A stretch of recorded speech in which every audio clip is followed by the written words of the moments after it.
करते हैं। हरि बोल, हरि बोल, हरि बोल। বিশেষত আজ সায়ক সম্ভবত সায়কের মা বাবা এখানে আছেন। সায়কের মা বাবা একটু সায়কের মা বাবা কৃপা করে যদি একটু দাঁড়ান। আপনাদের শুনুন মাতাজি একটু দাঁড়ান। হরি বল। আচ্ছা, ওনার ওখানে তো আমরা প্রোগ্রাম করে এসেছি। খুব ভালো লাগলো প্রভুজি, আপনারা একটা সুন্দর অনুষ্ঠান রেখেছেন, বৈষ্ণব ভোজন প্লাস ভজন। অ্যাকচুয়ালি এটাই হওয়া উচিত। সায়কের দীর্ঘায়ু এবং কৃষ্ণ ভক্তিতে তার জীবনের পদক্ষেপ এবং উত্তরোত্তর উন্নতির জন্য ওর জন্য আমরা সকলে মিলে হরে কৃষ্ণ মহামন্ত্র গাইব একবার। হরে কৃষ্ণ কৃষ্ণ কৃষ্ণ হরে হরে, হরে রাম রাম राम हरे हरे। सायक का जन्मदिन है, हैप्पी बर्थडे। हरे कृष्ण। थैंक्स ना हरे कृष्ण। সায়ক নামের অর্থ কি আমার জানা নেই, যদি তোমার জানা থাকে বলতে পারো। অ্যারো, একটা অ্যারো যেটা ঠিক রাইট, মানে নিজের একটা ভালো কথা। অ্যারো পথ ওয়ে সায়ক, তো ভালো পথে চলা ওর মানে বললো সায়ক। দেখুন কলিযুগের পরিস্থিতি এরকম। আগে মানুষের নাম রাখতো শ্যাম, রাম, গোপাল, বাসুদেব, শিবু, শিবশঙ্কর ইত্যাদি ভগবানের সঙ্গে সঙ্গে। এখন কলিযুগে উল্টো হয়ে গেছে, পিঙ্কি মিঙ্কি গুল্লু মুল্লু পুল্লু টুল্লু সব নাম হয়ে গেছে, যার কোনো অর্থই নেই। কলিযুগের বর্ষের দশা হয়ে গেছে এরকম। আমরা ভাগবতে পাই অজামিল ঘটনা আমরা শুনেছি। তার ছোট ছেলের নাম রেখেছিল কি নারায়ণ। ছোট ছেলের নাম রেখেছিল নারায়ণ। তো মৃত্যুর সময় অন্তিম সময় সে তার ছোট ছেলেকে ডেকেছিল নারায়ণ, বলো নারায়ণ। তো তার ছেলের নাম নারায়ণ রেখেছে। তার কি লাভ হয়েছিল? অন্তিমে সে বৈকুণ্ঠে গিয়েছিল, তাই না? আর এখন কুকুরের নাম দিয়ে মানুষের নাম রাখে, পিঙ্কি মিঙ্কি গুল্লু মুল্লু পুল্লু ইত্যাদি ইত্যাদি সব। তো উল্টো হয়ে গেছে। এখন যদি মানুষকে বলা হয় হরে কৃষ্ণ, লজ্জা লাগে এখন মানুষের। ভগবানের নাম নিতে লজ্জা লাগে, তাই না? দেখুন আপনি বাইরে গিয়ে মানুষকে বলুন হরে কৃষ্ণ, পাগল নাকি এরকম ভাববে, মানুষের লজ্জা লাগে। মন্দ সুমন্দ মতয় মন্দ ভাগ্য উপদ্রতা প্রায়নার প্রায়শ কলিযুগে যুগে। মানুষের আয়ু কলিযুগে সব উল্টো হয়ে গেছে। তো শাস্ত্রে শ্রীমদ ভাগবত বলছে কলৌ দোষো নিধে রাজন অস্থির এক মহৎ গুণম কীর্তন দেব কৃষ্ণস্য মুক্ত সঙ্গ পরম তজেৎ। এই কলিযুগ প্রভুজি যেমন বললেন, এই কলিযুগ পুরো দোষে ভরা সমুদ্রের মতো। এত দোষ এই কলিযুগে। বাপ ছেলের সঙ্গে সম্পর্ক ভালো নয়, স্ত্রী স্বামীর সঙ্গে সম্পর্ক ভালো নয়, দাদা ভাইয়ের সঙ্গে সম্পর্ক ভালো নয়, ঝগড়া ঝাঁটি, হাসাহাসি, মারামারি, কাটাকাটি, রেপ, ডাইভোর্স, গর্ভপতন, নানা সমস্যায় কলিযুগ পুরো দোষে ভরা। দোষ নেই? হরি বল, হরি বল, একদম দোষে ভরা। মনে শান্তি নেই, সুখ নেই। कोई तन से दुखी, कोई मन से दुखी, कोई धन बिना उदास, थोड़ा थोड़ा सब दुखी, सुखी केवल श्याम प्रकाश। सब दुखी संसार में। किंतु शास्त्र বলছে কলৌ দোষ নিধে রাজিন অস্থির এক মহৎ গুণ। কিন্তু এই কলিযুগে দোষে ভরা হলেও এর একটা মহৎ গুণ আছে। সেই গুণটা কি না? কীর্তন দেব কৃষ্ণস্য। এখানে কিন্তু দুর্গাস্য, গণেশস্য, শিবস্য বলেনি, কিন্তু কি বলেছে? কৃষ্ণস্য। শুধুমাত্র কৃষ্ণের কীর্তন করতে হবে, তাহলে কি হবে? মুক্ত সঙ্গ পরম তজেৎ। অনায়াসে আমরা এই ধরাধাম থেকে মুক্ত হয়ে ভগবানের ধামে আমরা প্রবেশ করতে পারবো। এটা হচ্ছে কলিযুগের মহৎ গুণ। একবার ব্যাসদেব মহারাজ বদ্রীনাথ আশ্রমে, ব্যাসদেব মহারাজ কোথায় থাকেন? বদ্রিকাশ্রম গেছেন আপনারা কেউ? বদ্রীনাথ আশ্রমে ব্যাস গুফা এখন আছে ওখানে। তো ব্যাসদেব মহারাজ একবার স্নান করতে গিয়েছিলেন গঙ্গায়। ওখানে গঙ্গা অনেক নিচে, আর পাহাড়ের ওপরে শিষ্যরা যে গুরুদেবকে আমরা একটা প্রশ্ন করবো। কি প্রশ্ন? না, সব থেকে ভগবানকে লাভ করার জন্য সব থেকে সহজতম যুগ কোনটি? এই প্রশ্নটা গুরুদেবের কাছ থেকে আমাদের রাখার আছে, উত্তরটা আমরা জানবো। তো কয়েকজন শিষ্য গেছে, গুরুদেব স্নান করতে নেমেছে गंगाয়। आप लोगों को समझ में आ रहा है बांग्ला? थोड़ा मुश्किल है, थोड़ा वो ठीक है। हिंदी में कोशिश करेंगे, सब हिंदी समझते हैं यहाँ पे। तो वैसे महाराज एक बार स्नान करने के लिए गंगा जी में गया था बद्रीनाथ आश्रम में। तो शिष्य के पास कुछ प्रश्न था, भगवान को पाने के लिए सबसे सहज युग कौन सा है? ये प्रश्न लेके गए। अब वैसे महाराज नीचे था, उन्होंने प्रश्न किया, गुरु महाराज एक प्रश्न है। क्या प्रश्न? भगवान को पाने के लिए सबसे सहजतम युग कौन सा है? तो वैसे महाराज बोला कलयुग। बोल के उन्होंने डुबकी लगाया गंगा जी में।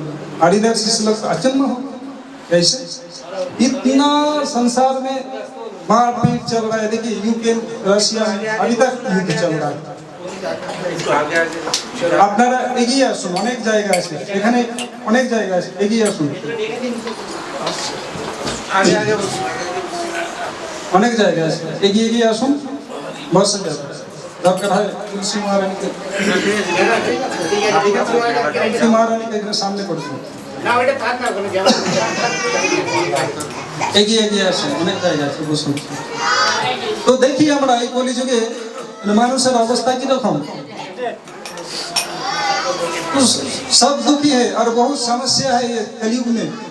लेकिन शिष्य लगते एकदम अचंभ हो गया, गुरु महाराज ने कैसे ऐसे उत्तर दे दिया कि कलयुग। लगता है गुरु जी ठीक से सुना नहीं। फिर पूछता हूँ उनको, गुरु महाराज प्रश्न, भगवान को पाने के लिए सबसे सहजतम युग कौन सा है? उन्होंने फिर उत्तर दिया कलयुग बोल के, फिर से उसने डुबकी लगाया। शिष्य लोग फिर से बोला, लगता है अभी तक उनको सुनाई नहीं दिया, बहुत नीचे है ना, ऊपर से किया। गुरु महाराज प्रश्न, भगवान को पाने के लिए सबसे सही युग कौन सा है? उन्होंने फिर से उत्तर दिया कलयुग। 3 बार एक ही प्रश्न पूछा, 3 बार उन्होंने वही उत्तर दिया कलयुग। क्यों? कलयुग की तरह सहज युग और कोई हो ही नहीं सकता। क्यों? त्रेतायुधायुध विष्णु त्रेतायुजतमखई द्वापर परिचर्यम कलौत धरि कीर्तना। शास्त्र वचन सत्य युगे भगवान के लाभ करने के लिए क्या करना पड़ता था? ध्यान करना पड़ता था, जो हमसे होगा नहीं। एक से अगर हम लोग ध्यान में बैठ जाएंगे, माया देवी इंद्रा देवी हमको पकड़ लेते हैं। आँख तो बंद है लेकिन मन कहीं घूम रहा है, गोविंद जी के पार्क में, है कि नहीं? और सबसे बड़ी बात, हमको नींद आ जाती है। कोई कोई तो जब करते चलते चलते जब करता है, चलते जल्दी सो जाती है, घोड़ों की तरह, है कि नहीं? तो ध्यान कैसे होगा हमसे? मन भटक जाते हैं, ध्यान तो हमसे होगा नहीं। और ये बहुत उसमें खर्चा है, ना तो सामान शुद्ध है, ना तो मन पवित्र है, और ना ही इतना हमारे पास धन है कि हम यज्ञ कर सके। एक यज्ञ में बहुत खर्चा होता है, उसमें घी डालना पड़ता है, काट, बहुत सारे सामान उसमें आहुति देना पड़ता है यज्ञ में। ये भी तो हमसे होगा नहीं। द्वापर युग में भगवान का एकदम परिचर्या, भगवान के एकदम बहुत मात्रा में भगवान को पूजा करना पड़ता है। अब पूजा का विधि तो हमको आता ही नहीं, भगवान को कैसे पूजा करें? एक कलयुग में हम लोग का दशा है, भगवान को प्राप्त करना बहुत मुश्किल है। लेकिन चैतन्य महाप्रभु बताया शास्त्र में हरेर नाम इव केवलम कलो नास्तेभ्य नास्तेभ्य नास्तेभ्य गतिरन्यथा। केवल हरिनाम केवल हरिनाम केवल हरिनाम। देखिए एक बात को अगर 3 बार कहा जाए तो इसका क्या है, उसमें विशेष जोर दिया गया है। अगर आपको कोई काम बोला, जैसे बच्चे लोगों को बोलते हैं, ये बेटा एक काम करो, दुकान से सामान लो, नहीं जाऊंगा नहीं जाऊंगा नहीं जाऊंगा। इसका मतलब क्या है, वो एकदम जोर से एकदम स्टैम्प के साथ बोल दिया मैं नहीं जाऊंगा। 3 बार बताया ना, नहीं जाऊंगा नहीं जाऊंगा नहीं जाऊंगा। इसका मतलब क्या, उसको पकड़ना मुश्किल, छोड़ दो उसको। और आपका जन्मदिन है, कोई आपको एक फूल दे दिया, एक तोहफा दे दिया, तो आपको धन्यवाद धन्यवाद धन्यवाद खुश होते हैं। 3 बार बताते हैं। तो शास्त्र में चैतन्य में आपको बताया 3 बार बताया नास्तेभ्य नास्तेभ्य नास्तेभ्य। इसका मतलब कलयुग में और दूसरा कोई उपाय है ही नहीं। कलौतधारी कीर्तना शुद्ध केवल हरिनाम के द्वारा, हरे कृष्णा कृष्णा कृष्णा हरे हरे, हरे राम राम राम हरे हरे। कलयुग में देखिए हम लोग 7 बजे से 8:45 बजे तक हम लोग कीर्तन किया है कि नहीं किया ना। कलयुग में यही एक यज्ञ है, ये जो चल रहा है ये यज्ञ है। इसको बोलते हैं संकीर्तन यज्ञ, सम्यक इति कीर्तनः। इसको भी कहते हैं संकीर्तन यज्ञ। ये भी एक यज्ञ है। भगवान के बारे में सुनना ये यज्ञ है। एकदम सहज चैतन्य महाप्रभु बता दिया, नाचो गाओ खाओ और भगवत के धाम जाओ। बिल्कुल आसान है, लेकिन इसमें भी हम लोग अलस्य हो जाते हैं, हमारा रुचि नहीं है। IPL चल रहा है, अब सब लोग क्या अपना फोन खोल के या टीवी खोल के बैठ गया। लेकिन शास्त्र में बताते हैं ये जो समय है इतना मूल्यवान है कि हम लोग लाखों करोड़ों स्वर्ण के सिक्के से भी हम लोग 1 सेकंड समय को हम लोग खरीद नहीं सकते। और देखिए IPL में 40 ओवर का खेल है, ये 3 घंटा 4 घंटों में पता नहीं मेरे को कितना समय लगता है, बर्बाद कर देते हैं। और कोई बोलते हैं टाइम पास नहीं हो रहा है, क्या करें टाइम पास। भक्त के पास टाइम होता नहीं है भगवान को पाने के लिए, और वो लोग बोले टाइम पास नहीं हो रहा है। लेकिन वो मूर्ख जानते नहीं है टाइम को क्या पास करेगा, टाइम उसको पास कर रहा है, टाइम उसको पास कर रहा है। जैसे हमारे पास बॉल आते हैं फुटबॉल, तो हम लोग पास करते हैं दूसरे, तो टाइम उसको लात मार के पास कर रहा है, उसको पता ही नहीं।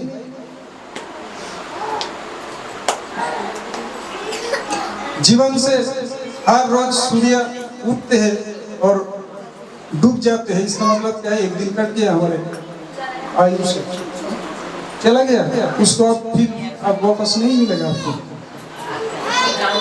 इसलिए क्या करते हैं चैतन्य महाप्रभु यही सबसे अच्छा विधि हमको दे दिया। इस कुछ नहीं, सब साथ एक साथ में आ जाओ और हरिनाम का जप करो और ये भगवत गीता का अध्ययन करो। हमारे पास सबके पास भगवत गीता होना चाहिए। देखिए अभी ये GPS सिस्टम है ना, GPS सिस्टम मोबाइल में ये GPS सिस्टम लगा दिया और आपको एक जगह से दूसरे जगह जाना है, तो आप क्या करते हैं उसमें आपको बताते हैं राइट 500 मीटर लेफ्ट आगे चलो, ऐसा आपको बताते हैं, मार्गदर्शन करते हैं, है कि नहीं। हमारे पास भी GPS सिस्टम है, गुरु परंपरा सिस्टम, GPS गुरु परंपरा सिस्टम। तो उसमें आया है ये भगवत गीता गुरु परंपरा से, ये हमको मार्गदर्शन कराते हैं किस रास्ते में हमको चलना है। इसलिए हमको भगवत गीता का अध्ययन एकदम अवश्य भावी हमको करना ही करना है, नहीं तो आपको पता नहीं चलेगा किधर चल रहा है, किधर चल रहा है हमको पता नहीं चलेगा। श्रीमद् भगवत गीता के 16वें अध्याय के 23वां श्लोक उसमें बताते हैं यह शस्त्र विधि बुद्धे वर्तते काम करतः ससिद्धि अवाप्नोति न सुखम न परम गति। यदि हम लोग शास्त्र का बात नहीं मानेंगे, शास्त्र के अनुसार GPS इसके अनुसार यदि हम लोग नहीं चलेंगे, तो आप कितना भी पुण्य कार्य कर लो, कुछ भी कर लो, आपके जीवन में सिद्धि कभी नहीं आएगा। ना तो इस संसार में आप सुखी हो सकते हो, ना परलोक में आप सुखी हो सकते हो। एकदम साफ क्लियर बताता है शास्त्र में, ये मेरा बात नहीं है, शास्त्र का बात है। आँख खोलो और पढ़ो, डूबो इसमें, तब पता चलेगा कहाँ जाना है, किधर से जाना है, कैसे चलना है। पता नहीं है लोगों को क्या करना है। नते विदुषोर्थ गति विष्णु दुराशया ये बहिरात्मानिना अंधा जथंदे रूपनियमाना पिपिशतंत्र उर्दम निबंध। एक अंधा दूसरे अंधे को पकड़ लेते हैं और दोनों जाके गड्ढे में गिर जाते हैं। ऐसे ही चल रहा है समाज में, किसी को कुछ पता नहीं है हमको कहाँ चलना है, कैसे चलना है, किधर चलना है, उद्देश्य क्या है, कुछ पता ही नहीं। ये चार चीज होना चाहिए, ABCD बताते, ABCD। ए मतलब ए उद्देश्य। बच्चा के थोड़ी चुप करो, कृपा करो। ए मतलब एम अर्थात उद्देश्य। हमारे जीवन का उद्देश्य क्या है?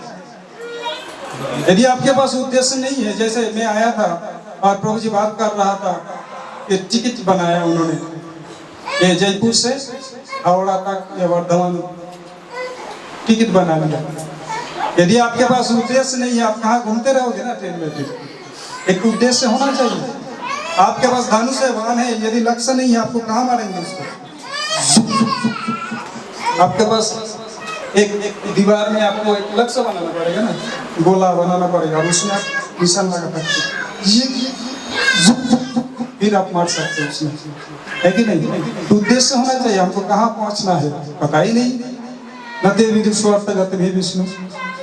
हमारा स्वार्थ क्या है, उद्देश्य क्या होना चाहिए? विष्णु भगवान श्री कृष्ण का चरण, ये उद्देश्य होना चाहिए, तभी तो हम उसमें मार सकेंगे। नहीं तो किधर चलना है भाई, पता ही नहीं है।